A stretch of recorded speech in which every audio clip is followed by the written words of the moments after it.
প্রতিদিনই নতুন ও অভিনব কর্মসূচি দিচ্ছে বৈষম্য বিরোধী ছাত্র আন্দোলন। টানা 3 দিন 3টি ভিন্ন মাত্রার কর্মসূচি দিয়েছেন ছাত্র নেতারা। মঙ্গলবার তারা মার্চ ফর জাস্টিসের মাধ্যমে জোরালো করেন নিরস্ত্র ছাত্রদের উপর গুলির প্রতিবাদ আর হতাহতদের প্রতি ন্যায় বিচারের দাবি।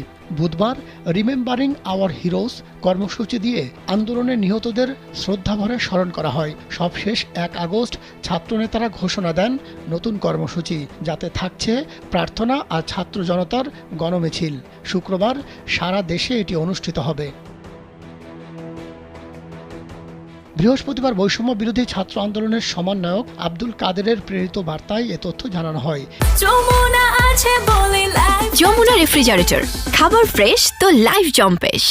এতে তিনি বলেন, শিক্ষার্থীদের শান্তিপূর্ণ কর্মসূচিতে আইন শৃঙ্খলা রক্ষাকারী বাহিনীর হামলায় ছাত্র জনতার রক্তে রঞ্জিত রাজপথ। কারো পরিচয়